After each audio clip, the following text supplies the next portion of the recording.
त्रयमेकत्र संयमः।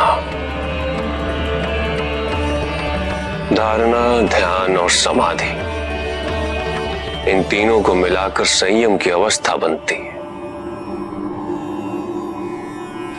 और इन तीनों के द्वारा ही चित्त को वश में किया जा सकता है। जब तुम धारणा और ध्यान की ओर प्रस्थान करोगे तो चित्त में विक्षेप का उदय होगा और विक्षेप से मुक्ति के लिए तुम्हें चित्त को एक स्थान पर स्थिर करने का प्रयत्न करना होगा।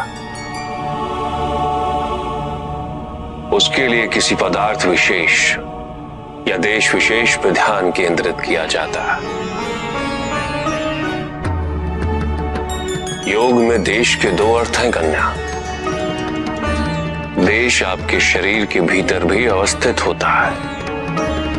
भूमध्य अर्थात ललाट के मध्य,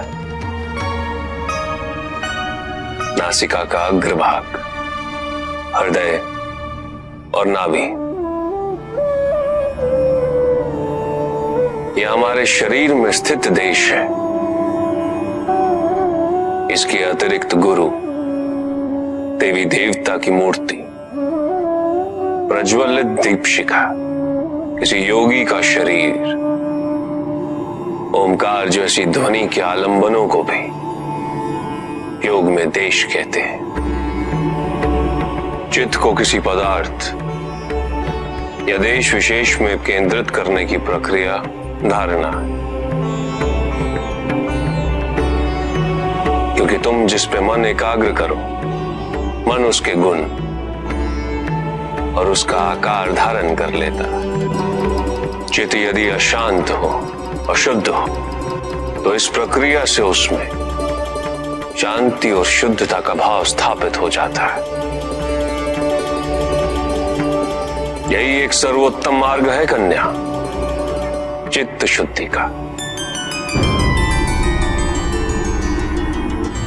पदार्थ विशेष या देश विशेष का चिंतन करते हुए चित्त तद्रुप हो जाए तो वो ध्यान है। पूर्ण ध्यान की अवस्था में तुम्हें केवल पदार्थ या देश विशेष का बोध रहेगा और कोई भी विचार, कोई भी चिंता तुम्हारे मन में स्थान नहीं पाएगी। चित्त की अवस्था धारणा से आरंभ होकर ध्यान की अवस्था से आगे बढ़ते हुए समाधि में जाकर पूर्णता को प्राप्त होती है। जब साधक को मैं की अनुभूति ना रहे और ये भी अनुभूति ना रहे कि कुछ अनुभव किया जा रहा है, जब वो परम शून्य में विलीन हो जाए और इस विलीनता का उसे आभास भी ना हो, तो ये परम समाधि की अवस्था होती है।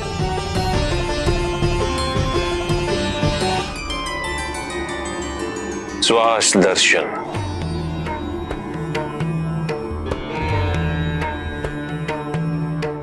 उचित मुद्रा में बैठो कन्या और नेत्र बंद करो और सबसे पहले अपने ध्यान को श्वास के साथ यात्रा करने दो। श्वास जब तुम्हारी नासिका में प्रवेश करे उसे भूलो मत कन्या, उसके साथ विचरण करो। ये कहां जा रही है, तुम्हें कहां स्पर्श कर रही है। जब श्वास का अस्तित्व तुम्हें हर क्षण ज्ञात रहे तो धीरे से नेत्र खोलो और सब कुछ भूलकर धारणा और ध्यान की ओर अग्रसर हो।